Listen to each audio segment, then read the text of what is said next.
لاکھوں اور کروڑوں درود حضرت محمد مصطفیٰ صلی اللہ علیہ وسلم جن کے تو پیر مالک الملک نے مہربانی فرمائی۔ سامعین کرام، اللہ رب العالمین کا کروڑا احسان کہ پروردگار نے ہم جیسے گنہگاروں کو اپنی یاد کے لیے کامل ولی کی اطاعت اور اپنے پاک محبوب کی نسبت میں بٹھایا۔ آج کی یہ محفل پاک 27 رجب المرجب نبی پاک صلی اللہ علیہ وسلم کی معراج کے سلسلے میں یہ محفل پاک ہے کہ اللہ تعالیٰ نے اپنے محبوب پہ یہ مہربانی کی کہ اپنے دیدار سے ان کو مشرف کیا، اور اس کی بنیادی وجہ یہ ہے کہ اللہ کو اپنے محبوب کی پریشانی کسی طرح بھی گوارا نہیں ہے۔ نبی پاک صلی اللہ علیہ وسلم کی شریک حیات خدیجہ الکبریٰ رضی اللہ تعالیٰ اور آپ کے چچا جو ہے حضرت ابو طالب رضی اللہ تعالیٰ کا وصال ہو گیا اور آپ بہت زیادہ غمگین رہنے لگے، پریشان رہنے لگے، تو اللہ کو یہ پریشانی جو ہے ناگوار گزری اور جبرائیل امین کو بھیجا، محبوب کو میرے محبوب کے پاس جاؤ اور اس سے پوچھو کہ اگر کوئی اجازت دے تو میرے پاس ان کو لے کے آؤ۔ تو آپ مکہ شریف کے اندر حضرت ام ہانی کے گھر آرام فرما رہے تھے، جبرائیل امین آئے، انہوں نے دیکھا سو رہے، تو اللہ کی بارگاہ میں عرض کی کہ یا اللہ، آپ صلی اللہ علیہ وسلم آرام فرما رہے، تو اللہ نے حکم دیا جبرائیل امین کو کہ میرے محبوب کے پاؤں کے تلووں کو بوسہ دو۔ تو جبرائیل امین نے جب اپنے کافوری ہونٹ آپ کے تلووں کے ساتھ لگائے تو آپ نے پوچھا کہ جبرائیل کیسے آنا ہو؟ یا رسول اللہ صلی اللہ علیہ وسلم، اللہ تعالیٰ آپ سے ملاقات کا مشتاق ہے اور اللہ نے یہ حکم دیا ہے کہ میرے محبوب کی مرضی ہو تو لے کے آؤ۔ آپ نے کہا جب مالک کی یہ مرضی ہے تو میں کون ہوتا میں انکار کرنے والا؟ آپ فوراً اٹھے، وضو تازہ بنایا اور اس کے بعد جبرائیل امین کے ساتھ آپ چلے۔ سفر شروع ہو گیا، لمبا سفر ہے، اگر اس کو بندہ بیان کرے گا پوری رات اگر بیان کرتا ہے تو ہے نہیں، کیونکہ یہ ایسا واقعہ ہے اور میں سمجھتا مختصر یہ ہے، یہ عقل اور عشق کا جو ہے ایک معاملہ ہے کہ عقل والوں کی سمجھ میں آج دن تک بھی یہ واقعہ سمجھ میں نہیں آیا، لیکن عشق والے جو تھے انہوں نے تصدیق کر دی۔ صدیق اکبر رضی اللہ عنہ نے سب سے پہلے تصدیق کی واقعہ معراج کی کہ آپ چلے گئے۔ جب پہلے آسمان پہ گئے جبرائیل امین نے جو ہے پہلے آسمان کا جو جب وہ دروازہ آواز لگائی، دروازہ کھٹکایا، دس دروگا نے پوچھا کون ہے؟ انہوں نے کہا میں جبرائیل۔ کون ساتھ کون ہے؟ انہوں نے کہا حضرت محمد مصطفیٰ صلی اللہ علیہ وسلم میرے ساتھ۔ تو دروازہ کھل گیا اور آپ آسمان پہ داخل ہوئے تو سامنے بیت المعمور تھا جس کے ساتھ حضرت ابراہیم علیہ السلام جو ہے ٹیک لگا کے بیٹھے ہوئے تھے اور وہ کھڑے ہو گئے، حضور پاک صلی اللہ علیہ وسلم کی استقبال کیا اور ان کو خوش آمدید کہا۔ اسی طرح یہ سفر پھر آگے اللہ کی سدرۃ المنتہا پہ جبرائیل امین بھی رک گئے کہ یہاں سے آگے اللہ کی تجلیات جو ہیں کہ میرا یہ دوری پر بھی چل جائے، تو اس کے آگے پھر آپ اللہ کی بارگاہ میں گئے اور اللہ نے جو سورہ نجم کے اندر تقریباً بہت تفصیل کے ساتھ کی تفصیل کہ اللہ اور محبوب پاک اس طرح ہو گئے کہ جیسے تیر اور کمان۔ پھر مفسرین نے لکھا کہ تیر اور کمان سے بھی قریب تر۔ تو آپ صلی اللہ علیہ وسلم فرماتے ہیں کہ مجھے جب اللہ نے یہ کیونکہ جو یہ باتیں ہیں کہ اللہ جسم سے، ہاتھ سے، پاؤں سے پاک ہے، اللہ کا جسم یا ہاتھ پاؤں یہ چیزیں نہیں ہیں، یہ جس کے اندر یہ چیزیں ہوں گی تو وہ اس کو فنائیت ہے، وہ اللہ کو فنائیت نہیں ہے۔ اللہ حی و قیوم ہے، وہ ہمیشہ ہے، ہمیشہ رہے گا، وہ زندہ ہے اول سے ازل سے اور آخرت تک، اس کی بادشاہ تھا. تو اللہ نے آپ فرماتے کہ مجھے اپنے سینے سے لگایا اور پھر ہر چیز کا علم عطا فرمایا. پھر یہ مشاہدات کا سلسلہ شروع ہو گیا کہ آپ کو سیر کروائی گئی. اللہ تعالیٰ نے جبرائیل امین واپس سدرۃ المنتہا پہ آ کے جنت کا جہنم کا یہ مشاہدہ کروایا. عذابات دیکھے عورتوں کو مردوں کو. تو پھر ساتھ میں تشریح بھی ہوتی رہی کہ یہ کس وجہ سے کیوں ہے. تو اس طرح یہ سارے معاملات ہو گئے. پھر آپ واپس آئے دنیا میں واپس ہے. اس سے پہلے بیت المقدس میں جب گئے انبیاء کی امامت کروائی نماز پڑھوائی. پھر وہاں سے براق زیادہ تر جو ہے براق کا ہی ذکر ہے. لیکن ابھی ڈاکٹر طاہر القادری کی ایک ویڈیو نہیں آئے گی جس میں آپ نے یہ بتایا کہ 5 سواریاں آپ کے لیے استعمال ہوئی. کہ آپ نے اتنی بات یہ کی کہ بیت المقدس سے پہلے آسمان تک کہ سیڑھی لگی ہے. اس سیڑھی کے ذریعے آپ اوپر گئے. پھر آگے اور 2 چیزوں کا ذکر ہے. تو بات یہ ہے کہ کسی طرح بھی گئے. اب براق کا مطلب برق بجلی اور اس کی رفتار یہ جو ہے مفسرین نے لکھی کہ جہاں انسان جب نگاہ اٹھاتا ہے جس کی نگاہ جہاں تک جاتی ہے اس کا پہلا قدم تھا براق کا. تو اس طرح جو ہے نا یہ ورنہ تو یہ 500 سال کا جو آج سائنس بھی کہتی ہے کہ پہلے کروڑوں میلوں کا فاصلہ ہے زمین سے پہلے آسمان. پھر اس طرح 7 آسمان ہے. یہ اللہ نے اپنے محبوب کو یہ فاصلے چند منٹ اس وقت کو ساتھ کو روک دیا. 2 ہی واقعے بڑے بڑے نجومی جو ہیں جو یہود و نصارہ کے تو یہ کہتے تھے کہ ہم بتا سکتے ہیں 2 جگہ پہ اللہ نے وقت کو ساکت کر دیا. ایک واقعہ معراج میں اور دوسرا جب حضرت بلال نے اذان نہیں دی. وہ بھی جو ٹائم ہے یہ اپنا فجر کا وقت نہیں ہے. اس میں کتنا عرصہ لگا. وہ کہتے ہیں یہ اللہ نے اس کو ساکت کر دیا ہمارے سابقہ میں نہیں آتا. اگر اللہ تعالیٰ اس کو ضائع فرما دیتا تو ہم ہزاروں سال کا ہم آپ کو حساب کتاب دے دیتے. کیا ہوا؟ تو اللہ نے اس وقت کو ٹائم کو ادھر ہی روک دیا کہ آپ یہ سارے کائنات کی ہر چیز دیکھ کر واپس آ گئے. وہ جو کنڈی تھی وہ بھی ہل رہی تھی. پانی اسی طرح وضو کا لوٹے میں گرم تھا. ہر چیز دیکھے نا. اب 800 میل یعنی کہ 800 میل کا مطلب ہے کہ تقریباً 1400-1500 کلومیٹر مکے سے جو ہے یہ بیت المقدس یہ راستہ ہے. اگر دنیاوی اس میں بھی دیکھیں تو آپ وہ اسی طرح ہر چیز تھی. اب صبح جو ہے نا آپ نے اس چیز کا اظہار کیا اعلان فرمایا تو اب مذاق اڑانے لگے کفار جو ہے مجاہد جو کہتا تھا یہ ویسے ہی معاذ اللہ انہوں نے کیا الزام نہیں لگایا کہ دیوانہ ہے قائد ہے جادو ہے فلاں ہے. اسے مذاق اڑانے دے. اس نے کہا اس کے دوست سے اس کو میں جھوٹا کروا دوں گا. اب حضرت ابوبکر صدیق کو اس نے جا کے کہا کہ ایسا معاملہ ہے ایسا ہو سکتا ہے. پہلے تو انہوں نے کہا نہیں ایسا کیسے ہو سکتا ہے. تو انہوں نے پوچھا کیس ہو رہا ہے. انہوں نے کہا دوست کا تیرا یار کیا ہے. انہوں نے کہا یہ تو معمولی بات ہے. میرے آقا اگر اس سے بڑا بھی دعویٰ کرے تو وہ سچا ہے. یہ آپ کیا اور سچ ہے. تو اللہ نے ان کو روشنی دی. یہ وہ عشق والے تھے. ابو جہل جو تھا عقل والا تھا کہ عقل جو ہے اس چیز کو تسلیم نہیں کرتی. اس کے بعد پھر انہوں نے کہا کہ یہ تو ایسے ہی جھوٹ بول رہے ہیں. تو ان کے دو جو ہے وہ تجارتی قافلے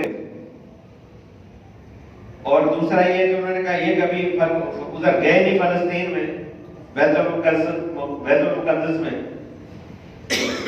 انہوں نے کہا بتاؤ بیت المقدس کیسا ہے. اللہ اس وقت حضور کے سامنے بیت المقدس کو کر دیا اور آپ نے دیکھ کر اس کے دروازے کھڑکیاں ہر چیز بتا دی. پھر وہ قافلے کے متعلق پوچھا. انہوں نے کہا آپ کا قافلہ جو ہے نا وہ 2 قافلے راستے میں ایک کوئی وہ اونٹ تھا پتہ نہیں اس کی جو رسی وغیرہ تھی کسی میں پھنس گئی تھی. ایک اونٹ بیمار تھا. ایک آپ نے فرمایا شام تک مجھے دوسرا کل صبح پہنچے اور اسی جو آدم نے فرمایا اسی طرح کے قافلے بھی پہنچ گئے. سارا کچھ ہو گیا. تو کرنے کا مقصد یہ کہ یہ معراج جو ہے ایک ایسا رسول پاک صلی اللہ علیہ وسلم کا معجزہ ہے کہ آپ دیکھیں گے جب اللہ نے 50 نمازیں فرض کر دی پھر نیچے آئے تو آسمان پہ پھر وہ موسیٰ علیہ السلام، یا رسول اللہ، اللہ نے کیا تحفہ دیا؟ آپ نے فرمایا میری امت پہ 50 نمازیں فرض ہوگی۔ انہوں نے کہا نہیں، آپ کی امت 50 نہیں پڑھ سکتی، میری تو 2 کہ 3 تھی ان کی بنی اسرائیل میں، بولا وہ نہیں پڑھ سکتی۔ پھر جا کے اللہ کی بارگاہ میں عرض کی، اللہ نے فرمایا اے محبوب 5 کم کر دی۔ 5 کرتے کرتے آپ 9 مرتبہ گئے، 5 رہ گئی۔ موسیٰ علیہ السلام نے کہا یا رسول اللہ 5 بھی نہیں پڑھے۔ آپ نے کہا اتنی بھی کمی نہیں ہوگی، اتنی نکار ہوگی میری امت کے 5 نہیں پڑھے۔ تو 5 بار مجھے حیا آتی ہے، شرم آتی ہے۔ حضور نے فرمایا موسیٰ علیہ السلام کے بعد میں دوبارہ جا کے ان کو یہ کہا کہ یہ بھی نہیں پڑھے۔ پھر اللہ کی طرف سے یہ حضور کو حکم آیا کہ ہمارے فیصلے بدل ہی نہیں ہوتے، وہ پڑھیں گے 5 لکھوں گا 50۔ سبحان اللہ۔ اب آج 5 پڑھتے ہیں، 5 وقت جو ہے کانوں میں آواز آتی ہے حی علی الصلاۃ حی علی الفلاح، لیکن مطلب میں نہیں آتی۔ یہ نماز ایک ایسا تحفہ ہے کہ دیکھیں کوئی کسی کو کوئی تحفہ دیتا ہے نا تو اپنی استطاعت اور اپنی طاقت اپنے مرتبے کے حساب سے دیتا ہے، تو یہ اللہ نے تحفہ دیا، اس کی اہمیت کو سمجھنا چاہیے کہ نماز کیا چیز ہے۔ حضور فرماتے ہیں نماز میری آنکھوں کی ٹھنڈک ہے، نماز دین کا ستون ہے، نماز جنت کی کنجی ہے۔ یعنی کہ 700 مرتبہ اللہ تعالیٰ نے مختلف قرآن پاک میں مختلف جگہوں پہ نماز کا حکم دیا، اور اتنی ہر آیت کے اوپر حضور پاک صلی اللہ علیہ وسلم کی حدیث ہے۔ تو ہم دیکھیں کہ بھائی ہم کتنا جو ہے نا حضور کی آنکھیں ٹھنڈی کر رہے ہیں۔ یہ تحفہ معراج کا، حضور نے فرمایا مومن کی معراج نماز، اور میرے مرشد پاک کی ساری زندگی جو ہے نا صرف ایک ہی بات پہ، کبھی انہوں نے نہیں کہا کہ بڑے بڑے پگڑے باندھنا، یہ کرنا وہ کرنا، بڑی لمبی داڑیاں رکھو، سلواریں یوں کر، صرف نماز۔ آپ جب بھی کسی کو بیعت کرتے تھے کہ جب نماز کا وقت آ جائے سارے کام چھوڑ دو، پہلے نماز پڑھو، اللہ تعالیٰ کی اس میں مدد شامل ہو۔ 18,000 مخلوقات اللہ نے پیدا کی ہے، جب بندہ نماز نہیں پڑھتا وہ 18,000 مخلوقات اس کے لیے اس پہ لعنت بھیجتی ہے، اور جب بندہ نماز پڑھتا ہے وہی 18,000 مخلوقات اس کی سلامتی کے لیے اللہ کی بارگاہ میں دعائیں مانگتی۔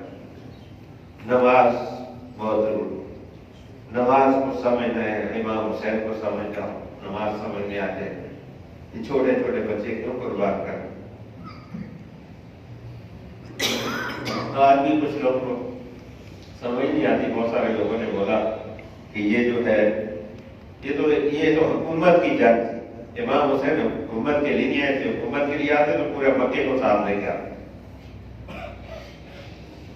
اس نماز کے لیے اس دین کو زندہ کیا، چھوٹے چھوٹے بچے قربان کر دی۔ نماز لازمی پڑھے، اپنے بچوں کو حکم دے نماز کا، کیونکہ کل ہمارے لیے ہماری اولاد بھی جو ہے ہمارے گلے کا پھندا بن جائے کہ خود تو پڑھتے تھے ان کو کیوں نہیں۔ بیوی جو ہے نا اس کے گلے میں پڑھتے، لوگ بیوی کو نہیں حکم دیتے، اگر بیوی نہیں نماز پڑھتی تو وہ بھی اس کو جہنم میں لے جانے کا سبب بن جائے کہ خود پڑھ رہے ہیں۔ بہت سارے لوگ کا یہ ہوتا ہے میں تو پڑھ رہا ہوں نا، آپ کسی کو نیکی کا دعوت دیں، میں تو کر رہا ہوں، دوسرے کو نہیں دے۔ تو مسلمان کا کام کیا ہے کہ برائی سے منع کرنا، نیکی کا حکم دینا، یہ فرض ہے ہر مسلمان کا۔ تو اس لیے جو ہے نا یہ حضور پاک کو اللہ نے تحفہ دیا، اس کی قدر کی۔ تو اس کے ساتھ ساتھ آج کے جو یہ 27 رجب کا دن ہمارے مرشد پاک کا رسول پاک صلی اللہ علیہ وسلم کے قدموں میں حاضر ہونے کا بھی دن، کہ انہوں نے یہ جو نسبت رسولی ہمیں عطا کی کہ اپنی ساری زندگی رسول پاک صلی اللہ علیہ وسلم کی غلامی میں انہوں نے ایسی گزاری کہ جب وہاں تک ہم سیدنا صدیق اکبر رضی اللہ عنہ کی جب سیرت طیبہ کو پڑھتے ہیں تو وہی غلامی کی تعلیم خود کا ان کا عمل تھا، اور ہمیں وہی اس چیز کی تعلیم دیتے ہیں کہ نسبت رسولی میں زندگی، نسبت رسولی میں موت۔ اور خدا نے ان کو مقام دیا کہ وہ پیدا بھی 27 رجب کو ہوئے، اور دنیا سے رسول پاک صلی اللہ علیہ وسلم کے قدموں میں جب حاضر ہوئے تو وہ بھی 27 رجب کی ہی رات۔ یہ اللہ نے ان پہ بڑی مہربانی کی۔ آج کسی نے مجھے میسج کیا کہ 65 لاکھ جو ہے نا آپ کے مریدین پاکستان کے اندر، تو میرے ساتھ سے زیادہ ہے، اس لیے کہ جب 1992 کے کورس میں بے نظیر بھٹو وزیر اعظم تھی، وہ موڑا شریف گئی تھی، تو اس وقت وہاں پہ اعلان ہوا تھا 80 لاکھ پیر صاحب کے مرید تھے پاکستان، 80 لاکھ 1900، اور اس کے بعد تو پھر اللہ نے ایسی مہربانی کی، دن میں 1000 12 15 1500 2 ہزار آپ پیر ڈیلی بیٹھ، کیونکہ ہر روز وہاں ملاقات ہوتی ہے اور روزانہ لوگ جو نئے لوگ جانے ہوتے سارے بیت ہو گیا۔ اب یہ بھی ضروری نہیں کہ اللہ نے ان کو وقت کے غوث کا مرتبہ دیا تھا کہ جس گدی کا جس سلسلے کا بھی بندہ وہاں جاتا تھا، میرے مرشد پاک فرماتے تھے کہ آپ کی بیعت یہاں کے لیے لکھی ہوئی، آپ کہاں بیعت ہو گئے۔ حتیٰ کہ جو اجمیر شریف ہے، حضرت خواجہ غریب نواز کی گدی ہے ابھی موجودہ، اس کے پیر صاحب بھی ہمارے مرشد پاک کے ہاتھ میں بیعت، گولڈا شریف پیر نصیر الدین شاہ صاحب، بابا فرید شکر گنج پاک پتہ بھی جو موجود ہے، پوچھتے ہیں اس بندے کو نہیں، میں کہہ رہا ہوں کیوں میرے مرشد پاک کے ہاتھ میں بیعت۔ ہاں اسی طرح کی کوئی مطلب ہے کہ نہ اس چیز کی قید تھی کہ یہ فلاں مسلک کا، مسلک کی بات ہی نہیں، نسبت رسولی کی تعلیم، اور یہی تعلیم ہے کہ وہاں کوئی فرقہ بندی تو فرقہ بازی نہیں۔ آپ صحابہ کرام میں دیکھیں اختلافات بہت ہیں، جب آپ تاریخ پڑھیں گے نا تو آپ کو پتہ چلے اختلاف صحابہ میں بھی تھا، لیکن وہاں گروہ بندی کیوں نہیں؟ اس لیے کہ نبی پاک صلی اللہ علیہ وسلم کے جب ان کا دیدار ہوا، ان کی صحبت نصیب ہوئی، تو ان کے دلوں کو اللہ نے صاف کر، وہ ایک ہی چیز تھی کہ اللہ اور اس کا رسول ہم سے راضی ہو، اللہ اور اس کا رسول راضی ہو، بس ایک ہی تمنا تھی، باقی کچھ بھی نہیں تھا کہ میں فلاں قبیلے سے تھے، ایک دوسرے کے خون کے پیاسے تھے۔ لیکن نبی پاک صلی اللہ علیہ وسلم ہجرت کی، مدینہ شریف میں گئے تو ان بہادرین اور انصار کے اندر بھائی چارے قائم کیا کہ جس کے پاس زمین نہیں تھی، جس کے پاس چھوڑ کر دوسرے مسلمان بھائی کو دی، اگر کسی کی 2 شادی ہوئی، 2 بیویاں تھیں، تو ایک کو طلاق دے کر جس کی نیک بیوی تھی اس کو اس کے ساتھ شادی کروا دی۔ یہ بہت بڑا تاریخ ہے اس بات۔ تو اسی طرح نسبت رسولی جب حاصل ہو جاتی ہے بندے کو، تو ایک تو فرقات سے موڑا شریف میں جو بندی آپ کو نظر آ گئے، اہل حدیث وہاں آئے گئے، اہل تشیع آئے گئے، سب جاتے ہیں وہاں پہ، ہر آدمی جاتا ہے۔ میں 2014 میں 15 میں یہاں آیا تو 13 اور 14 یہ دو مہینے 2 سال میں دونوں مہینے رمضان کے موڑا شریف میں مرشد پاک نے مہربانی کی کہ آپ کے ادھر ہی رکھیں۔ تو ادھر جو ہے نا یہ ڈیرہ اسماعیل خان سے مولانا فضل الرحمان کے قبیلے کے لوگ بہت سارے 150-200 آدمی، یعنی وہ پورا مہینہ وہاں موڑا شریف میں جاتا تھا۔ تو انہوں نے بتایا کہ اب 30 سال سے اس پورے خطے میں جتنے بھی اولیاء کرام ہم ڈھونڈتے رہے، ہم ہر جگہ گئے، لیکن جو دولت جہاں تقسیم ہو رہی ہے وہ کہیں نہیں، کیونکہ وہاں سال کے 12 مہینے لا الہ الا اللہ، یہ جو وقاص یہ ذکر کراتا ہے یہ پھر نہیں ادھر یہی آپ عرس پہ جائیں نا، تینوں دن اور رات وہاں ذکر ہی ہوتا رہے، اور ڈیلی جب میرے مرشد پاک دربار کھلتا ہے تو خادم جو ہے مائک پہ ذکر کرا رہا ہوتا ہے، ہر آدمی ذکر کرتے ہوئے تو داخل ہوتا ہے، جب تک ملاقات ہوتی ہے تو ذکر ہی ہو رہا تھا۔ وہاں سے درختوں کے پتوں سے بھی خدا کے ذکر کی، پتھروں سے بھی خدا کے ذکر، کیوں کہ حضرت خواجہ محمد قاسم نے ایسا ذکر کیا کہ اگر جانوروں کو بھی دیکھا تو انہوں نے بھی جناب علی خدا کا ذکر شروع کیا۔ مہر علی شاہ صاحب نے ایک بیل بھیجا نا تو بابا جی صاحب بیان کرتے خالص کی طرف توجہ کی، اس نے اللہ کا ذکر شروع کر دیا، اور یہ ایسا ذکر وہاں کوئی دنیاوی بات نہیں کہ بھئی میں فلاں ہوں، میں فلاں ہوں، میری یہ زبان ہے، نہیں، سب ہے لا الہ الا اللہ محمد رسول اللہ، جو نا یہ انسان کو ساری چیزوں سے نکال کر ایک اللہ کا بندہ بناتا ہے۔ اور جو لوگ یہ سوچتے ہیں کہ میں فلاں قبیلے سے، اس کے متعلق حضور پاک صلی اللہ علیہ وسلم کی حدیث ہے کہ جس نے عصبیت کی بات کی، قومیت کی بات کی، وہ ہم سے ہے ہی نہیں۔ اس لیے میرے بات کرنے کا مقصد یہ کہ ہمارے خالق نے ہم پہ مہربانی کی، ہمارے مرشد پاک کو خدا ان کے جو ہے پہ ان کی اس پہ کروڑا رحمتوں کا نزول فرمائے کہ انہوں نے ایسی زندگی گزاری کہ مخلوق خدا کو اس نسبت رسولی کی غلامی سے متعارف کروایا، اور آخری وقت تک وہ ایک ہی طالب کہ نسبت رسولی، نسبت رسولی، نسبت رسول. اور پھر فرماتے تھے نسبت رسولی کیا چیز؟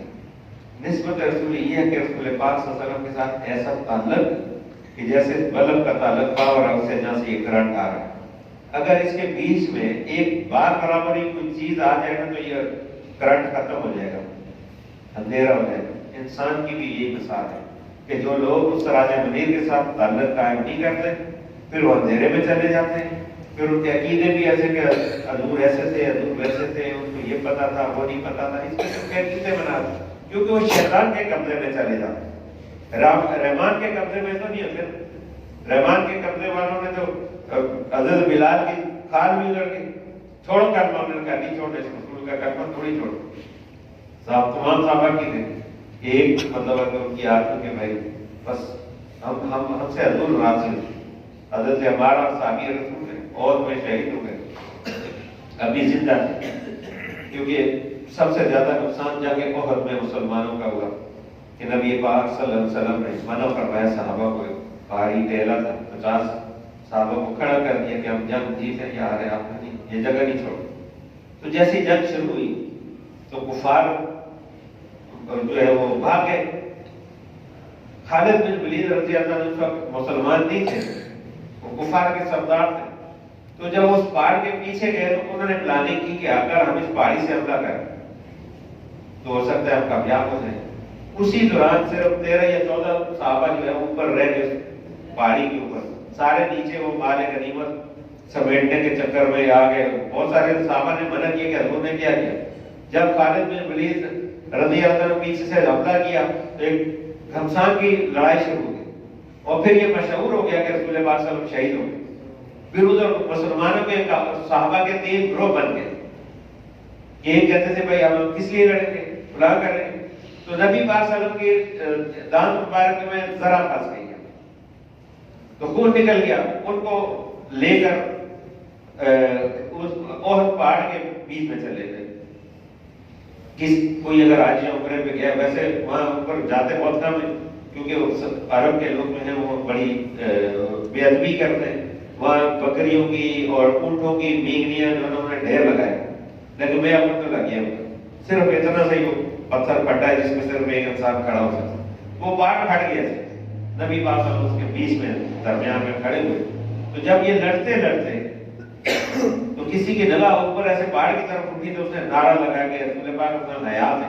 پھر صحابہ دوبارہ جمع ہو کر لڑے، لیکن اس میں تقریباً 70 یا 71 صحابہ جو ہے وہ شہید ہو گئے تھے. اس میں جو ہے نبی پاک صلی اللہ علیہ وسلم کے چچا حضرت امیر حمزہ بھی رضی اللہ تعالیٰ جو ہے اسی جنگ میں شہید ہوئے. تو یہ مطلب ہے کہ نقصان ہو گیا اور بہت بڑا نقصان تھا یہ، اس لیے کہ انہوں نے حضور کے اس فرمان کو پس پردہ ڈالا. بہت سارے لوگ اس چیز کو سمجھ نہیں. پھر یہ اللہ کی طرف سے ایک امتحان آ گیا کہ رسول پاک صلی اللہ علیہ وسلم کا ہر حکم جو ہے خدا کا حکم ہوتا ہے. کہ اللہ نے کہا کہ یہ میرا محبوب ہے نا، یہ جو کچھ یہ بولتا ہے یہ میری الفاظ، یہ وہی ہے، اپنی طرف سے کچھ نہیں بولتا، اس کی زبان بھی میری زبان ہے. تو انہوں نے یہ اس میں حکمت تھی، اللہ نے یہ بتانا تھا. اتنا بڑا نقصان صحابہ کا ہو گیا کہ حضرت امیر حمزہ رضی اللہ عنہ جو ہے بہت بہادر تھے.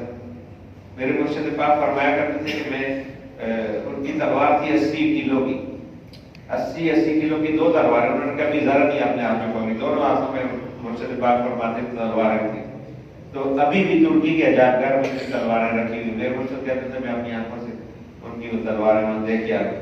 تو پوری گاجر کی طرف جو ہے کاٹتے تھے کفار کو، تو کہ چاروں طرف سے یہ ان کو دھوکے سے مارے. ہندا جو تھی یزید کی ماں جو تھی، اس کی ابو سفیان کی بیوی تھی، اس نے جو ہے معاویہ کی جو ہے بیوی تھی، اس نے جو ہے ایک حبشی غلام خریدا. اس کو لالچ تھی کیونکہ پیچھے جو ہے نا بدر میں سارے جتنے بھی مارے نا یا حضرت علی نے مارے یا حضرت امیر حمزہ نے مارے. تو اس نے پھر وہ گڑھا کھودا انہوں نے اور آپ کو جو ہے نا گڑھے کے اندر دھوکے سے لڑتے اوپر گئے تو نیچے گرے. چاروں طرف سے پھر آپ کے جسم میں تیر مارے. پھر اس نے جا کے جب حمزہ کو بتایا اس نے کہا مجھے یقین نہیں، تو پھر وہ واپس بدبخت آیا، اس نے آپ کا سینہ چار کر کے کلیجہ نکالا سارا، وہ کچا چبا گئی۔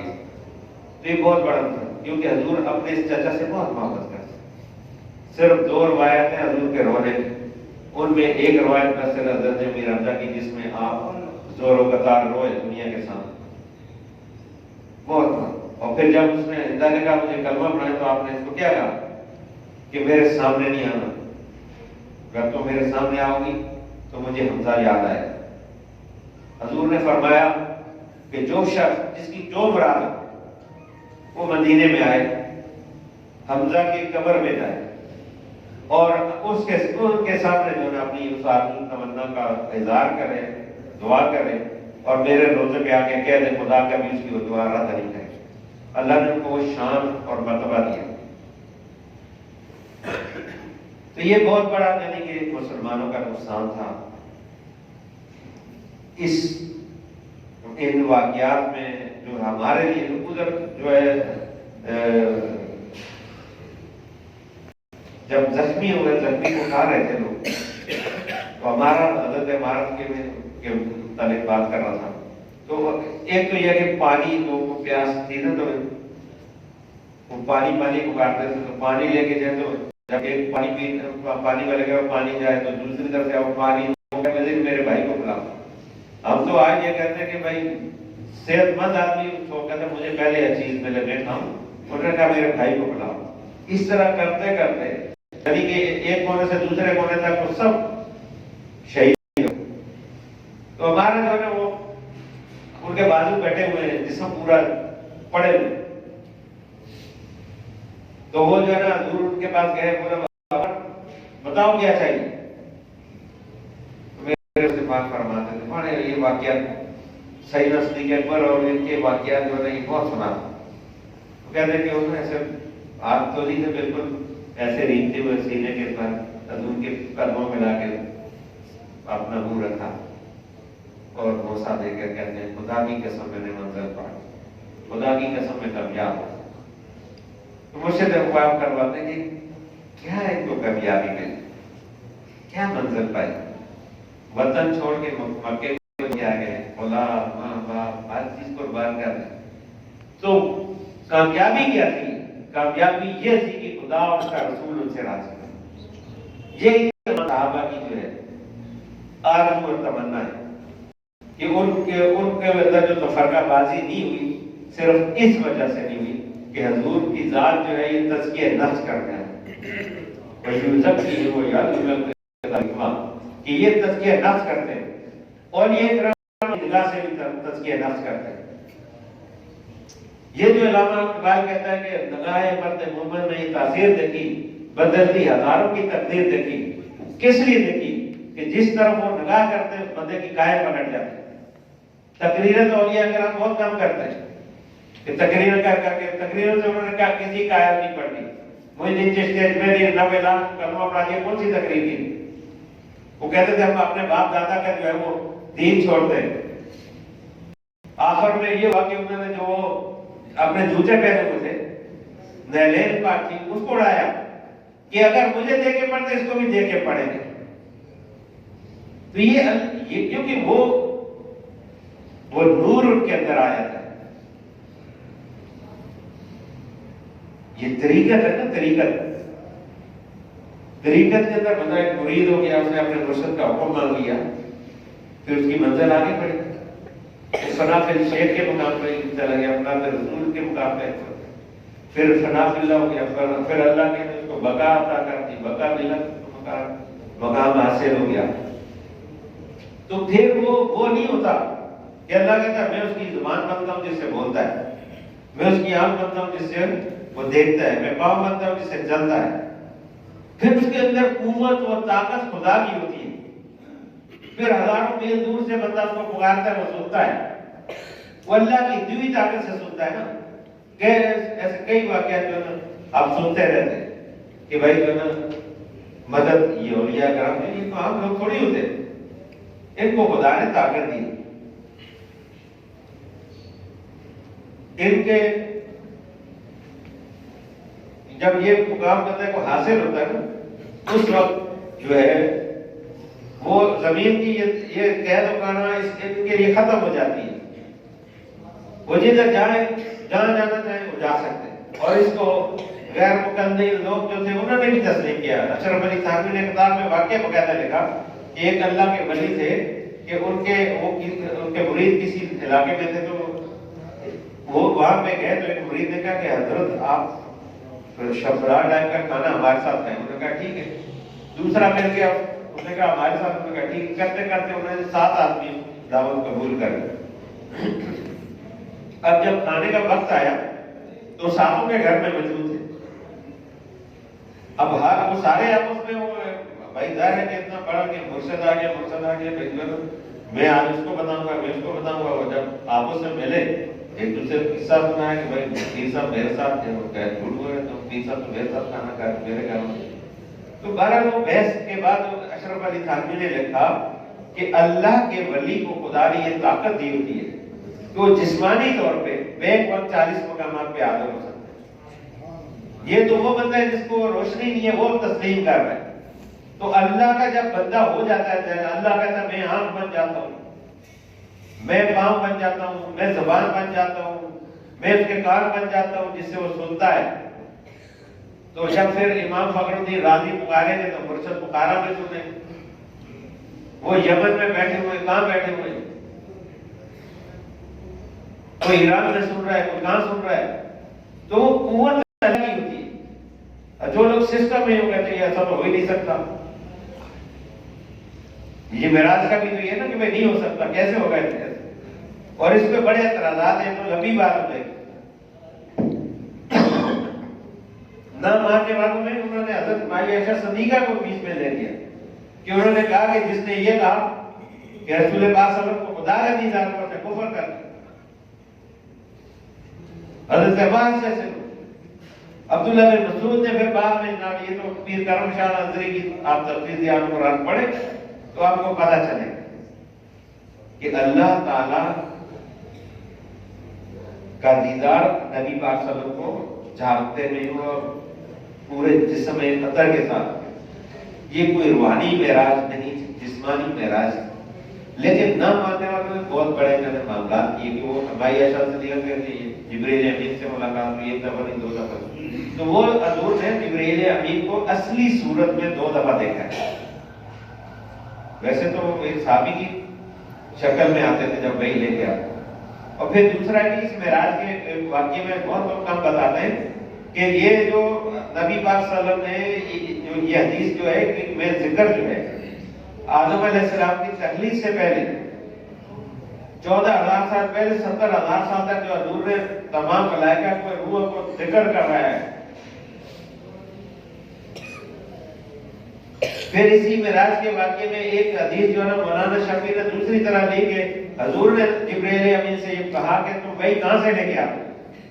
نے کہا یا اللہ میں سدرۃ المنتہا پہ کمرہ ہے یاقوت اور مرجان کا, وہاں سے آواز آتی ہے اور میں لے کے آتا ہوں. آپ نے فرمایا اب جاؤ تو تم جو ہے وہاں دیکھ کے آنا کون دیتا ہے. جب دوبارہ آئے پوچھا گئے تھے کہا کون تھا, کہا یا رسول اللہ ادھر بھی آپ ہیں ادھر بھی آپ ہیں. تو یہ تو اقرار ہے نا. لیکن یہ ایک ایسی بات ہے کہ یہ اس میں بندہ ہماری طرح جو کم علم لوگ ہوں گے کفر کر دیں گے. یہ ہمیشہ یہ عقیدہ رکھیں کہ اللہ خالق اور مالک ہے, رسول پاک صلی اللہ علیہ وسلم مخلوق ہے. مالک اور مخلوق کا فرق رکھیں, ورنہ کام تو سارے وہی, کتنے سارے کام ہو گئے. سورج کو واپس بلا دیا, چاند کے 2 ٹکڑے کر دیے, پورا کام نہیں ہوا. ایسا معجزہ تو کسی نبی کو رسول کو نہیں ملا جو ہمارے نبی پاک صلی اللہ علیہ وسلم کو اللہ نے وہ طاقت اور قوت دی. سوچنے کی یہ بات ہے, میرے مرشد پاک فرماتے تھے کہ لوگ دنیا مخلوق یہ سوچے کہ جس مالک اور خالق نے محبوب کو یہ طاقت دی ہے اس مالک اور خالق کی طاقت زیادہ کون کر سکتا ہے. ادھر نہیں مطلب کہ لوگ جاتے کہ بھائی جو ہے نا وہ حضور کی ذات ہے. تو یہ اعتراض حضور کے لیے نہیں ہے, اللہ تعالیٰ کے اوپر ہے. وہ طاقت دینے والا, مقام اور مرتبہ دے اللہ کی ذات ہے. آپ کون ہوتے اعتراض کرنے والے. کہ یہ ایسا ہو سکتا ہے نہیں ہو سکتا. تمہارے کتنی تک طاقت کوئی کر کے بتا دے. صحابی کی جنگ میں ایک صحابی کی آنکھ جو ہے دیدہ جو اس کا دل کا نیچے گر گیا, اس نے اٹھا کے حضور کے سامنے پیش کیا. حضور نے اپنا لابہ دین لگا کے واپس پیش کیا. تو قسم اٹھاتے ہیں کہ مجھے قسم ہے ذات پاک کی جس کے قبضہ قدرت میں میری جان ہے کہ میری روشنی پہلے سے زیادہ ہوگی. پھر صحابی کی تلوار ٹوٹ گئی جو آپ درخت کے سائے کے کسی اور جنگ میں, وہ ایک ٹہنی توڑ کر ان کے ہاتھ میں دے دی. کئی کفار کو اس سے جنم رسید تلوار کی طرح کام کرنے لگے. یہ طاقت, یہ مقام, یہ مرتبہ اللہ دینے والا ہے, اس کا محبوب دینے والا ہے. آگے محبوب اپنے غلاموں کو دیتے ہیں. کسی ہر ولی کو یہ طاقت ہے نا کہ دیکھیں نا, کہتے ہیں نا کہ قلم روانی جو ہے ہاتھ ولیاں دے آئی, کہ وہ رب کا جو لوح قلم ہے کہ یہ اپنی مرضی سے من مرضی سے لکھتے ہیں. ان کو خدا نے یہ طاقت دی ہے کہ بندے کی تقدیر کو مٹا کے خدا اپنی مرضی سے لکھتے. یہ کوئی عام لوگ تھوڑی ہوتے جس طرح لوگ باتیں کر رہے ہیں. جو آدمی سسٹم میں نہیں ہوگا اس کو وہ تو ایسی باتیں کرے گا نا. ایک بندہ, ایک لڑکا ہے, میڈیکل کالج میں جاتا ہے. اب میڈیکل کالج میں جب وہ جائے گا تو اس کو ہر جسم کے اعضاء کا پتہ چلے گا. بھائی دل کدھر, ہم تو کہتے ہیں دل ادھر ہے. گاؤں دیہات میں آتے ہیں نا کہ بھی درد ہے, دل میں درد ہے, بھائی درد ادھر, دل ادھر ہے آپ کا. تو جب وہ میڈیکل میں جو بندہ جائے اس کی ایک فیلڈ ہے. ایک بچہ ہے وہ پرائمری پڑھتا ہے, ایک میڈل پڑھتا ہے, ایک میٹرک کرتا ہے, انٹر کرتا ہے, آگے بی اے ایف سی جو بھی ڈگریوں میں چلا جاتا ہے, کالج سے نکل کر یونیورسٹی میں چلا جاتا ہے. اب وہ برابر تو نہیں ہو سکتے نا. ایک پرائمری والا کھڑا ہو جائے جی میں نہیں کرتا, کر کے بتا سکتا ہے, نہیں بتا سکتا. اس طرح جو ہے جب یہ بندہ طریقت میں آتا ہے, طریقت میں اس کا شیخ جو ہے, اس کا مرشد جو ہے, اس کو اس کے مقام کے مطابق, اس کے مطابق اس کو وہ تعلیم دے گا. سب کی یکساں تعلیم نہیں ہوتی. کروڑوں کی, لاکھوں نہیں, یہ کروڑوں ہیں مولا شریف کے مریدین, لیکن سب کی یکساں تو نہیں ہے نا. وظائف سب کے یکساں نہیں ہوتے. ایک وظائف جو ہے جو بیت کے ٹائم پہ ہر فرید کو جو وظیفہ دیا جاتا ہے وہ سب کا ایک ہے. تو کلمے بھی پڑھیں گے وہ دونوں چیزیں, درود پاک بھی اور سورہ فاتحہ بھی. باقی تو اللہ حقوق کافی ذکر جو یہ ہر ایک کے لیے. سانس اندر جائے, اللہ باہر ہے, وہ زبان سے بولے, پاؤں سے چلے, آنکھوں سے کام, دل آپ کا وقت. لیکن آگے جو منزل والی تعلیم ہے وہ تو سب کی مختلف ہے. جو جتنی محنت کرے گا جو تو اتنا ہی اوپر جائے گا. سب برابر نہیں ہو سکتے. اس لیے بات کرنے کا مقصد یہ ہے کہ یہ جو معراج شریف کا سفر ہے یہ ہمارے لیے ایک پیغام ہے, اور وہ پیغام نماز ہے. میں ہمیشہ یہ بات چاہے ربیع الاول کا مہینہ آتا ہے, محرم کا آتا ہے, کہ بھائی یہ عشق نہیں ہے. عشق تو یہ ہے کہ جو وہ ہمارے محبوب ہے تو ان کے رنگ میں ہم رنگ جائیں, اس عمل کو ہم کریں نا. جو آقا کو چیز محبوب ہے وہ 63 سال دن بھر دن اور رات ہمارے لیے روتے رہتے, یا اللہ میری امت کو بڑھتے, امت کو بڑھتے. بھائی امت کہہ کے بس میں سالت لگاؤں گا, بچہ جب ایسا تو نہیں ہے. نہیں, عمل سے زندگی بنتی ہے, جنت بھی جاتا. عمل کریں, اور نماز پڑھیں گے, حضور بھی خوش ہوں گے, اللہ تعالیٰ کی خوشی ہوگی, اللہ بھی مہربانی کرے گا. رزق میں تنگی کا سب سے جو بنیادی چیز ہے لوگ نماز نہیں پڑھتے. پھر جو پڑھتے ہیں یہ فجر کے بعد سورج نکلتا سونا بہت بڑی نحوست کا سبب ہے. رات میں نہ سونا نہیں چاہیے, بہت بڑی وعید ہے اس کے ساتھ. تو نماز لازمی اپنے اوپر کر لینی چاہیے. محرم میں اگر ہم کتنی بھی دیں گے, علیم کی دیں گے, نماز بھی پڑھیں گے. امام حسین کے لیے تو ہم کچھ بھی, انہوں نے تو آخری بات بھی کہا کہ جو بس سجدہ رحمت کر, وہ کہتے تھے ہماری نماز قضا ہو گئی جلدی جلدی. ان کو یہ بھی نہیں سمجھ آئے کہ بھائی نماز کی اہمیت اسی حسین کے نانا نے بتائی ہے, لیکن حسین کے نانا سے نسبت بھی تھی نا. بات ساری نسبت کی, غلامی کی, تعلق کی. اگر تعلق ہوتا تو ان کو پتا تھا کہ 360 بت اسی کعبے پہ پڑھتے تھے. حسین کے نام نے پاک کی کعبے کو, اسی کعبے میں کپڑے اتار کر مرد اور عورتیں سیٹیاں بجا کر طواف کرتے تھے.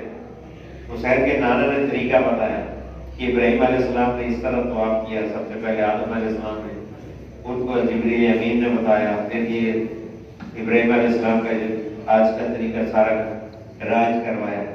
کیونکہ اللہ کے محبوب کے حفیظ وہ ادائیں ہیں جو اللہ نے مسلمانوں پر قیامت تک کے لیے کچھ فرض بنا دیے، کچھ واجبات میں لے آیا.